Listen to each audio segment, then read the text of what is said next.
Welcome to Bedcrime Stories podcast. I'm your host, T. You like your true crime without drama, but with facts and some speculation based on facts? Then you're in the right place. And if you enjoy this video, please like, share, subscribe, and leave me a comment. Without further ado, let's get started. Well, hello there. How are you? I hope you're having a great day, great afternoon, great evening. Have you heard the news from the docket about Stephan Sterns refusing to take showers, turning down his breakfast, and turning down recreation from time to time? Sterns is also dealing with other inmates shouting at him. To me, it sounds like he's terrified, and it sounds like he has reason to be terrified because he is in protective custody. I guess he's washing his private parts using the sink or the water in the toilet. Do you think they sell that Lumi stuff in the canteen? I guess smelling stinky is the least of his problems. Nancy Grace did a show yesterday with the headline, quote, Madeline Soto body found was one pregnancy test missing, end quote. So, naturally, I clicked and I watched the show. It turns out, and I don't know how I missed this, Jenn Soto in an interrogation or interview told the detectives that she had 2 home pregnancy tests under the sink in her bathroom, but she hadn't bothered to check if they were still there when Maddie went missing.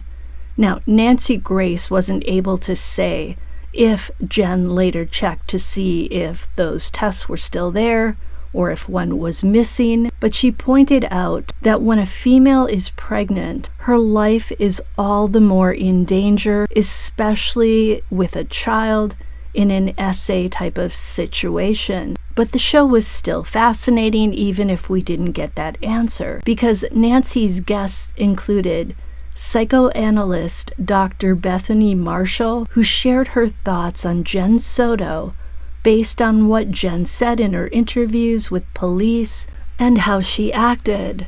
Dr. Marshall flat out stated out of the gate that Jenn was not bonded with her daughter Madeline, and Jenn used Maddie like bait to hold on to her boyfriend, Stefan Sterns. It's striking to hear a psychoanalyst say that Jenn wasn't bonded with her one and only child. Marshall pointed out that Jenn was preoccupied with Stefan during her interviews and showed no concern for Maddie. Also, Jenn was unable to tell the police with certainty what Maddie was wearing on the day she went missing. She said Maddie picked her clothes out on Sunday, so why wasn't Jenn sure? Dr. Marshall also explained that Maddie may have been playing dead and pretending to sleep when Stefan SA'd her. We know that Maddie appears to be sleeping in some of the photos on Stefan Sterns' phone, but we also know that he looked up medications to knock somebody out. And then there's also the woman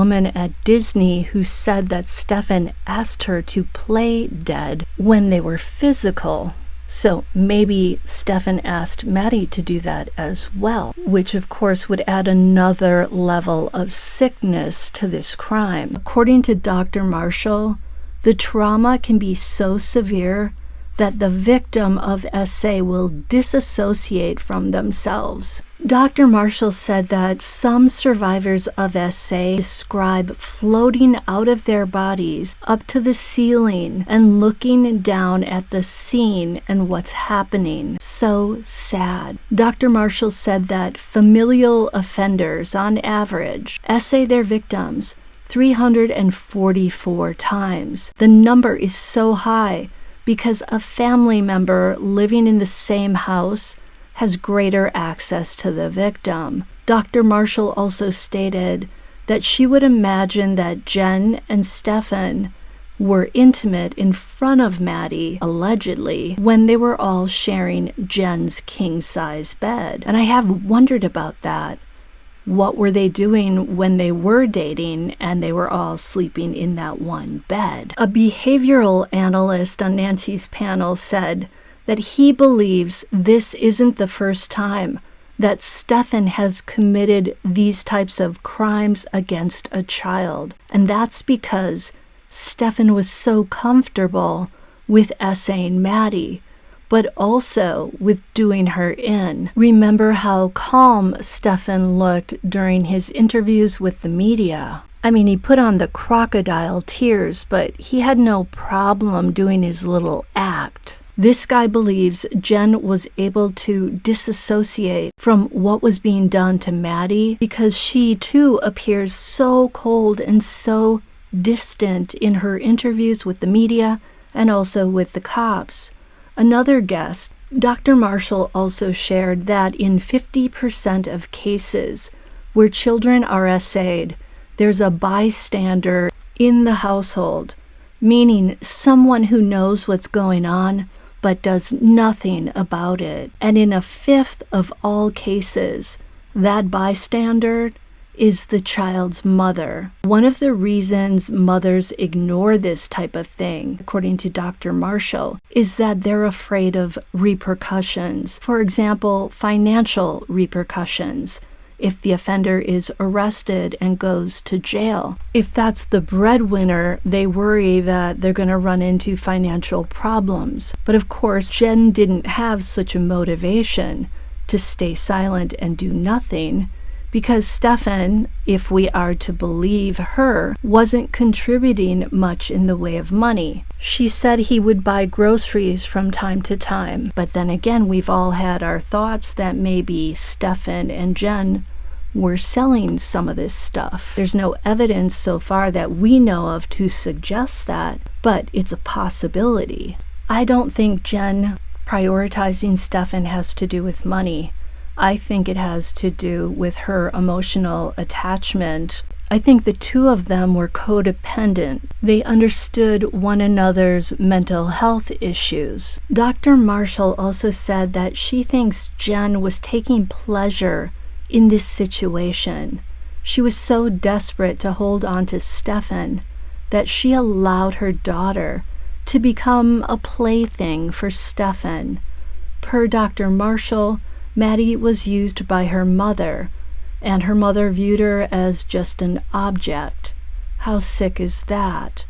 I think Jenn, if she isn't charged with anything and sent to jail, is going to have to move out of the country or maybe get some work done to hide her identity, because I think she's about as loathed as Casey Anthony. The doctor went on to say that Jenn sounds like a mother who has never cared about her daughter and who had to make stereotypical moves during her police interviews to try and pretend to care about Maddie, like putting her hand to her forehead. Dr. Marshall also pointed out that the only reason to have pregnancy tests in the house is if you're anticipating getting pregnant. Doesn't sound like Jenn was incredibly active on that front, but actually we really don't know. So were those tests there for Maddie? It's really disturbing to think that Jenn may have had those tests there for Maddie. We don't know that. I'm speculating, but it's a possibility. Dr. Marshall said that although Jenn hasn't been charged, it looks like she's been participating all along and doing things to make sure Stefan wouldn't get caught.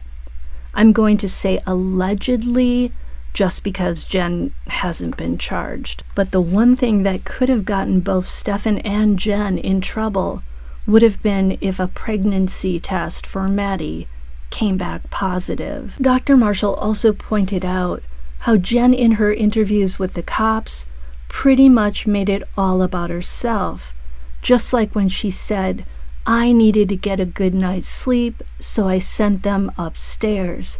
All about her getting a good night's rest. She also expressed being shocked that Stefan had lied to her.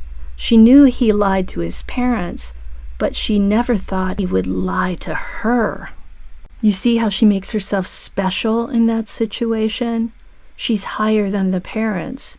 He wouldn't lie to me. But when the police sort of turn things around and say, "Jenn, you're prioritizing Stefan," then she starts to rip on him and turn against him and she's in a battle to save herself. Me, me, me, me, me.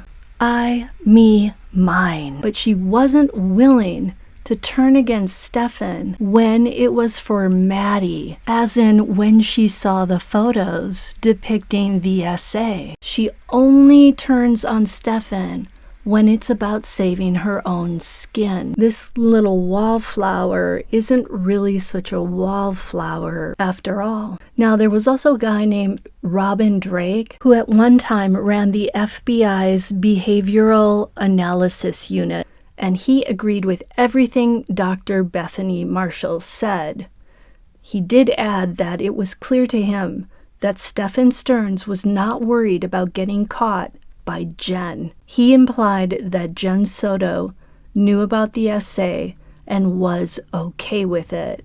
And I'm going to say allegedly because she hasn't been charged. First rule of being a true crime creator, cover thy arse. Drake went on to say that everything Jenn told the investigators looked contrived, and because she's in survival mode, as in fighting to not get charged, she's kicking around the idea of throwing Stefan under the bus.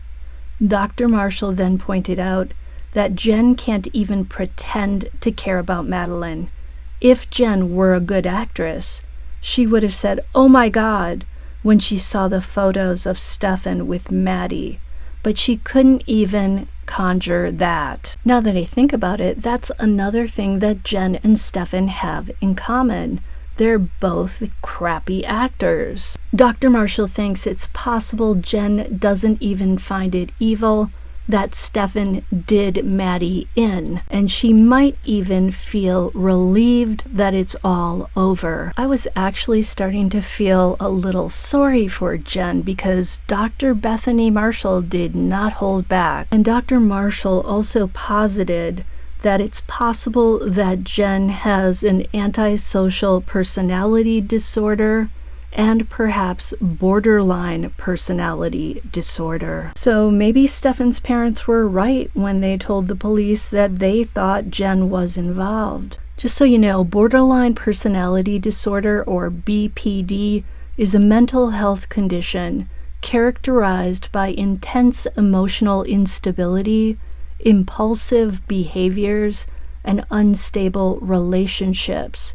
People with BPD often have difficulty regulating their emotions and experience extreme mood swings, feelings of emptiness, and fears of abandonment. And from what I read, the exact cause of BPD is unclear, but likely involves a combination of genetic, environmental, and neurological factors.